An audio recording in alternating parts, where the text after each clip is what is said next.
Hey everybody, welcome to this virtual worship gathering. We're so excited that you guys are joining us. Neil is going to take us through what will be the last week of our Lent gathering and the last week before we celebrate Easter together this coming weekend.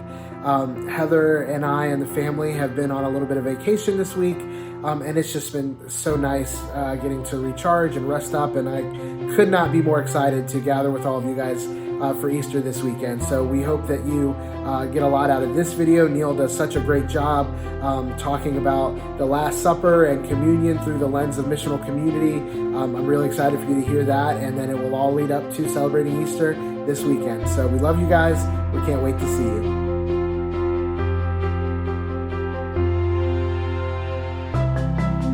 All right.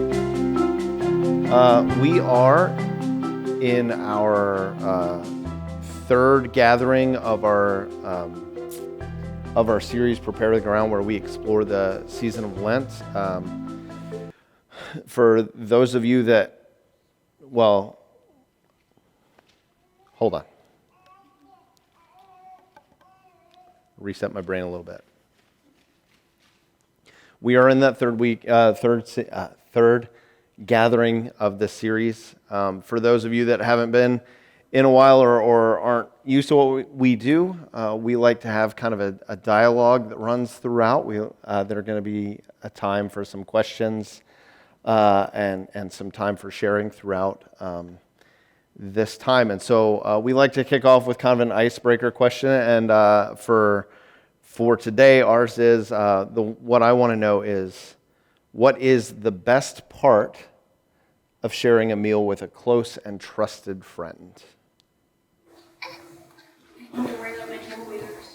That's fantastic. I honestly did not see that answer coming, but I love it. I love it.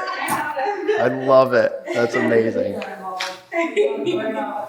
Yeah, your favorite kids, like, are actually became later. I meant me, but yeah.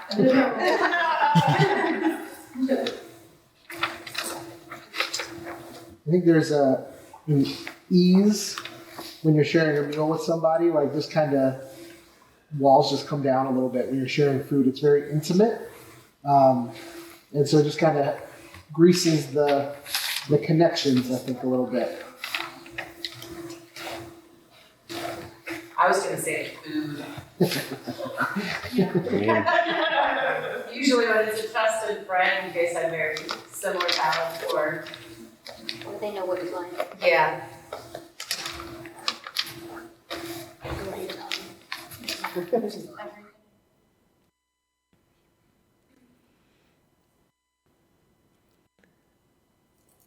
For me, it runs along the same lines as what Jeff was sharing. For me, in a lot of these times, there comes a time where even if the evening's lighthearted, even if it's fun, if like it's a close and trusted friend, that space becomes intimate, and that space becomes a place where you can safely share and care for each other in ways that are unique. Like even if you don't get into heavy conversation, the fact that you can ignore table rules or kids can safely play and do that's a space where safety and intimacy and vulnerability is allowed to happen. And so in a lot of those spaces, eventually, if you're talking long enough, if you're hanging out long enough, the conversation will kind of shift and you'll get into the things that really mean things to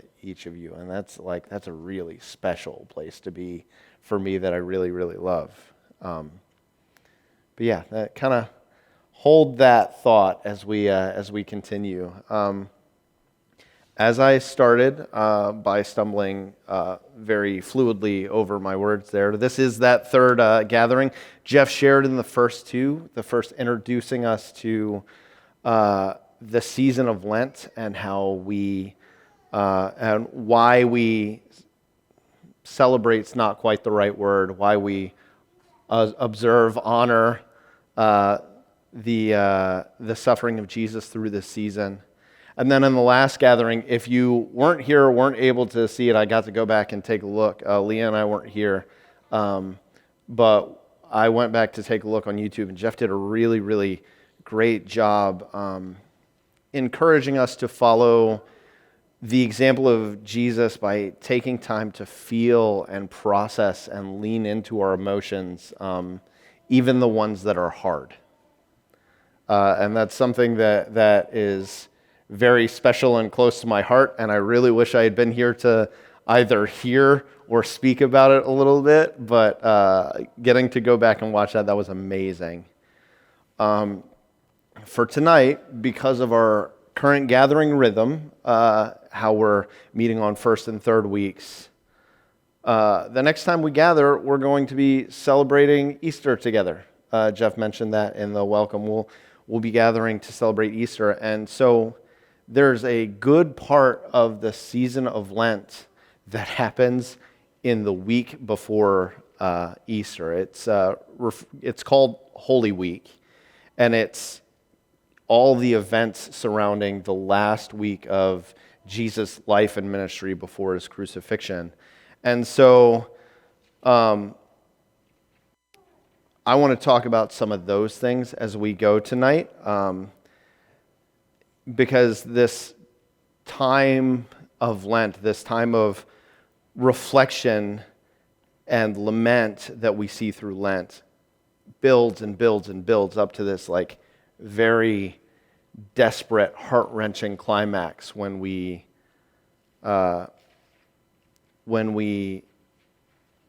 watch the suffering of Jesus and his crucifixion, and then is revealed in relief on Easter. And so, because of our gathering rhythms, I don't want to skip over that tension. I don't want to skip over the painful parts of our faith and just move straight into, hey, Christ is risen. Let's lean in. So we're going to talk about some of those events tonight, or one in particular. But I want to start at that beginning of Holy Week. So next Sunday, not tomorrow, but the following Sunday, is Palm Sunday. Churches all over will celebrate Palm Sunday. It's where Jesus arrives in Jerusalem for Passover. He celebrated greatly Palm Sunday because they were laying down palm branches for him to ride in. And Jesus, at this point, had already predicted his death to his disciples and rode into Jerusalem to this celebration, which is called the Triumphal Entry, and that angered the religious powers, and that kind of began the plot to arrest and kill Jesus through this week. Jesus didn't let up, however. Over the next few days, he cursed a fig tree and then explained why he did it, which was to openly criticize and call out the religious leaders. So he was just, this week, Jesus was like, all right, we're doing this. I'm going to keep calling out. I'm going to keep going. In this time, Judas is also tempted by the Pharisees, offered to some to turn Jesus over and let them know where he is, and eventually gives in. And then we come to Thursday. So Sunday through Thursday, lots of stuff packed into a little space.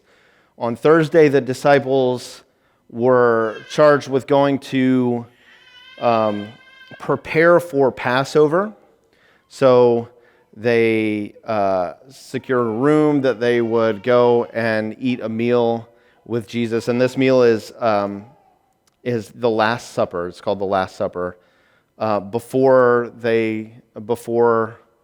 Jesus and the disciples would go to the Garden of Gethsemane, and then Jesus would be arrested. And Jeff talked a little bit about that at the last gathering. And so that's where I want to actually spend all our time, is kind of at this Last Supper time. And so we find that in Matthew 26, verses 20 through 30. I'm going to read. When it was evening, Jesus sat down at the table with the 12. While they were eating, he said, I tell you the truth, one of you will betray me.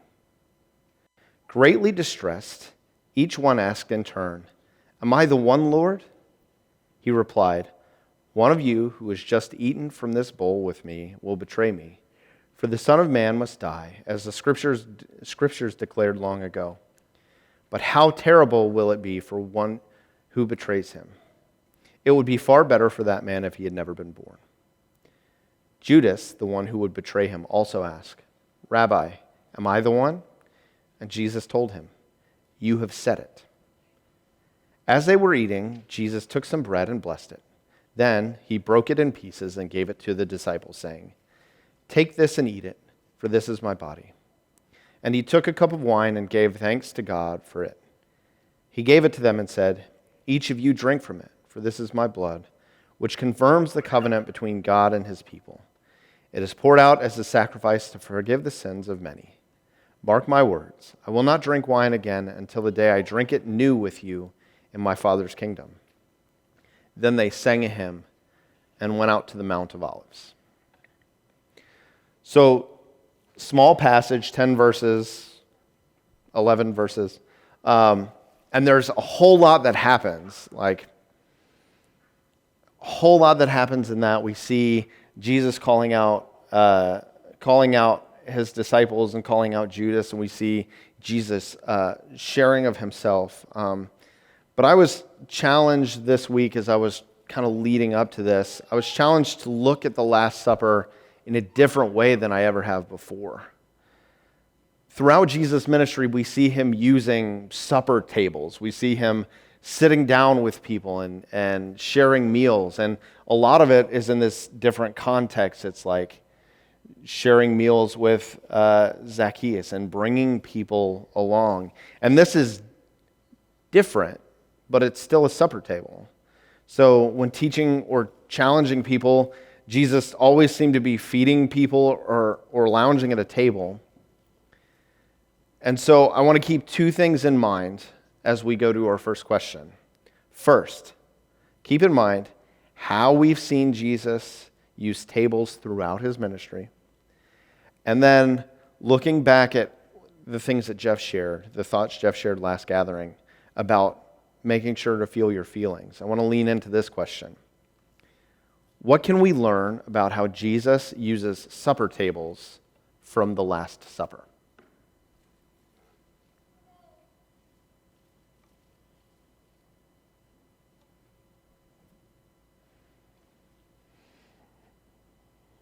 He's real, like straightforward. Okay. Like he's real and honest, and that's why it was. Yeah, I was going to say, he's not afraid to use that environment to have a difficult conversation. Yeah. That's a little bit what I was trying to say. You said it much better.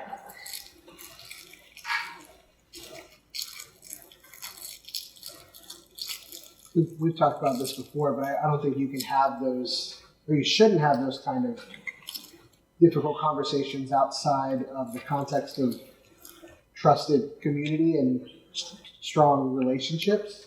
And so I think there is a long line of supper tables that leads up to this one with those disciples that allows him.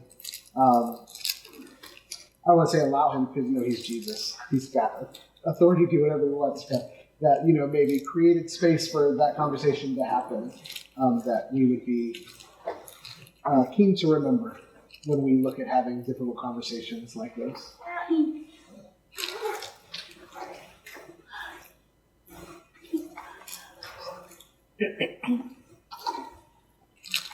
One thing I thought was Jesus was always welcoming everybody there, whether they were friendly or not. And so there was Judas at that table as well, too, who knew was a betrayer. That didn't stop Jesus from welcoming him to his table. Yeah. Sharing the meal, yeah. Yeah.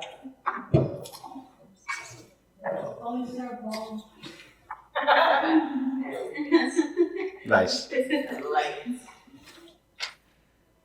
Yeah, that's great. I had a lot of those same thoughts. It was a very intimate space that Jesus was doing. And that's kind of where I was challenged, was like, anytime I think about, or anytime I've thought about shared tables, like we use that expression a lot, make sure you're making places where you can share tables. We use that term in a very missionally mobile mindset, but there's a back half of it that I honestly was in the back of my mind, but I've never actively considered it. Like Jesus, yes, he used those spaces in those ways. He made safe places for people he didn't know to come and meet him. But he also used the shared tables as places of safety and vulnerability and intimacy and a place where he was able not just to have people share with him, but to share himself as well. And so for me, that's what was really challenging about this, is that like I will often consider shared tables as a way to mobilize into new places or meet new people. And that is very positive. That's a very good outlook. But it's also a very good outlook to consider that a place where you can have people who are trusted and caring in those intimate relationships where you can be deep and care for each other. In addition, this is also the passage where we receive our tradition of sharing communion. And I was challenged again and reminded that how we use, I was challenged and reminded that how we use our words is important. I grew up in a church tradition that always without fail, use the word communion to mean the taking of the bread and the cup. And the more I explored that this idea around communion, the more I realized I had a misunderstanding of the word communion. I had always considered that communion was the taking of the bread and the taking of the cup. And that's incomplete. That has a word. It's the Eucharist, is the taking of the bread and the cup. And communion has come to mean that colloquially, that you say you're taking communion and means that. But there's a whole list of definitions that aren't that about communion, and all of them have this singular thread through them of grouping together, of coming in for fellowship, of gathering. And so, if the Eucharist is the bread and the cup, communion is our taking it together. If the Eucharist is the bread and the cup, communion is the table. And so, because we like to approach things with a missional mindset, I was thinking of that. How can we approach communion, this coming together, this having the table with mission in mind? And I came across this quote. It's from an article called "A Mission-Shaped Communion," so on the nose there. And it says, "The living communion that constitutes the Church of Christ is not a closed communion, turned in on itself, but an open, receptive, and hospitable communion, turned towards the world. The borders of the church are not hard-drawn and impervious, but are intentionally porous to enable them to welcome all who are called by God to progress through the journey of Christian initiation into the life of grace, which is the life of communion. The boundary must be defined in a way that does not repel seekers, but instead invites persons to cross it." And so as we grow more like Christ, each day we should also be moved further into mission and further into care and further into challenging our communities in ways that make our communities look more and more like the kingdom of God. That means making space to make tables. That means making space to commune. That means making space in our lives for radical hospitality. And so that's going to lead into our last question. And hopefully this is a question. It's our hope that in our last question that you can go away thinking of concrete things that you can take and really follow the Spirit into how they're guiding you. And so this last question, how is the Holy Spirit guiding you to make intentionally porous spaces for others to join in communion?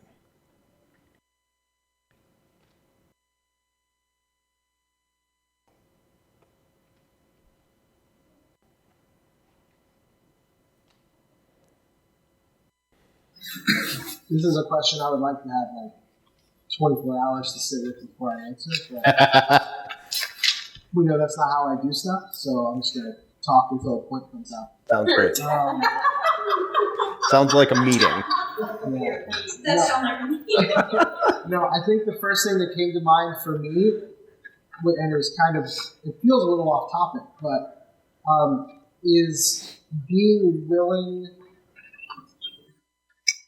to exist in an uncomfortable space, being willing to deal with a certain amount of discomfort. Because you think about that, the first question that you asked, right? What's something great about sharing a meal with a trusted friend?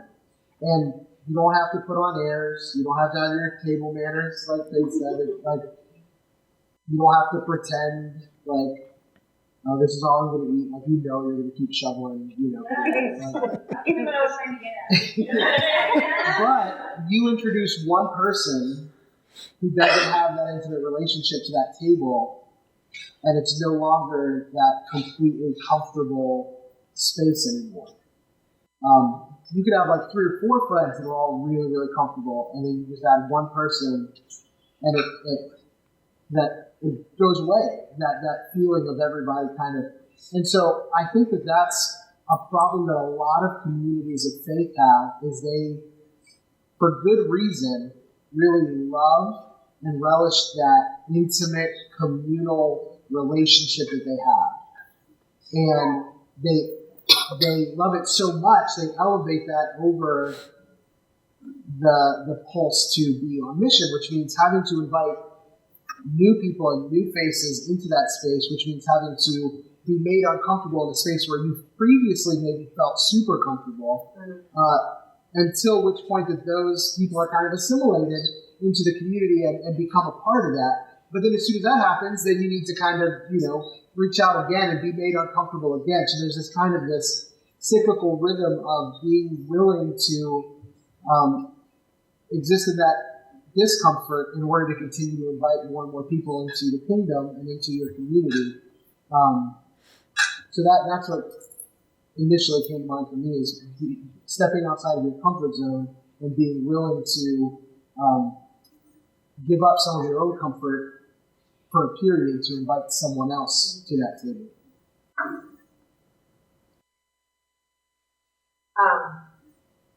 That for me, I think is yes.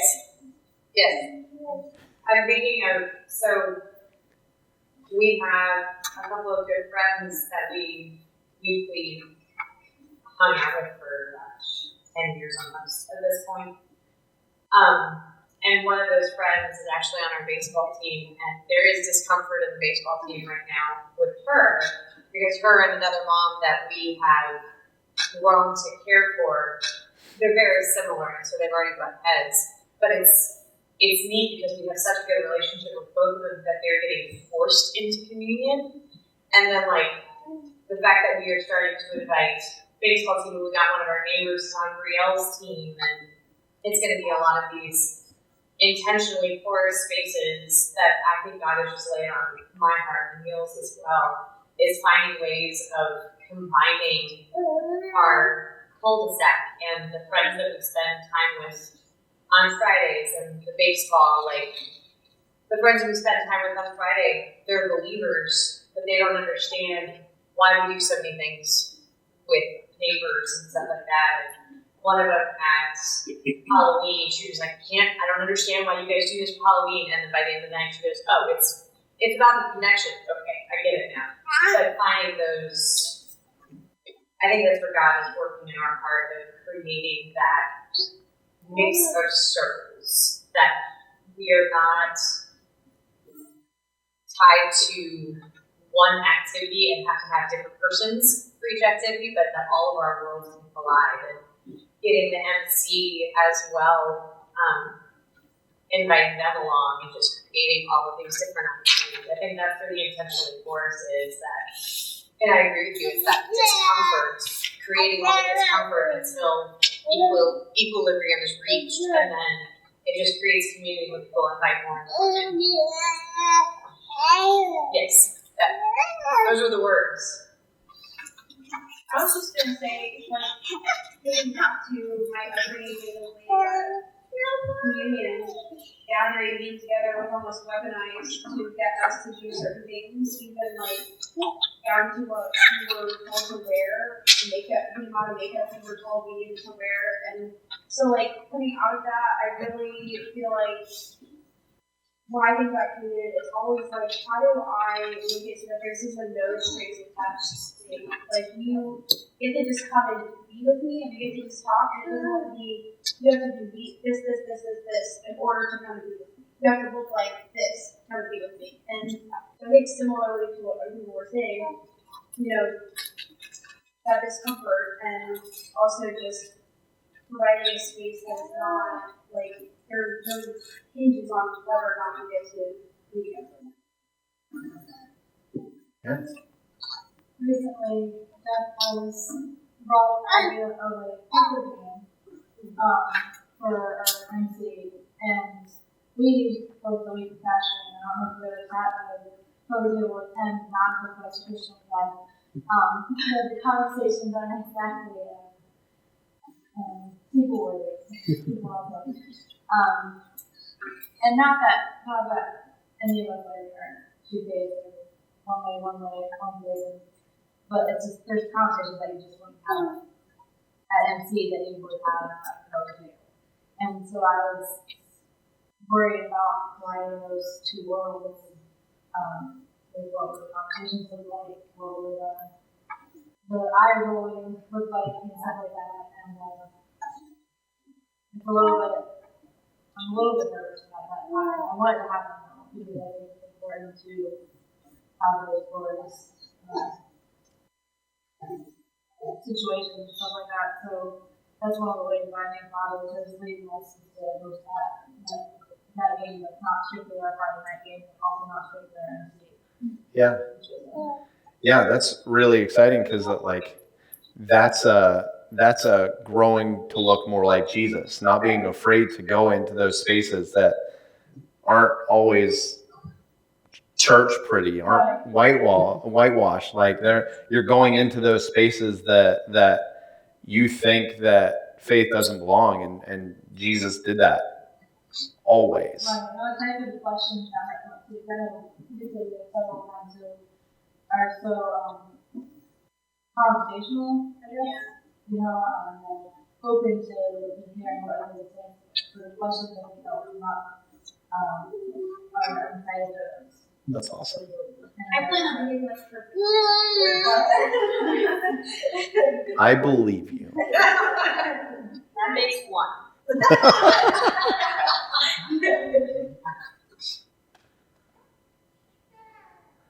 Yeah, I think it's important, all of those things are very heavy to this idea of holding missional communion spaces. This idea where people are allowed in and allowed to see parts of our lives. That's a special thing that we get to do that often we choose not to do. And that, in the long run, is our loss. Because we don't get to celebrate who God made those people to be.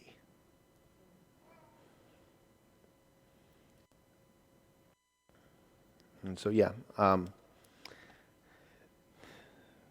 that's where I want to end up tonight. The band's going to come up. We're gonna sing a few songs, and then we're going to open our communion table and share the Eucharist together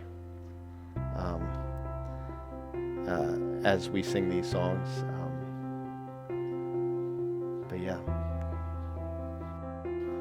I'm in baseball coach mode, so it's gonna pop out of my mouth. Great job, y'all. This was fun. I had a lot of fun tonight. This was so good. Yeah, I'm good with that. If we want to throw hands in and count it off at the end, I'm good with that.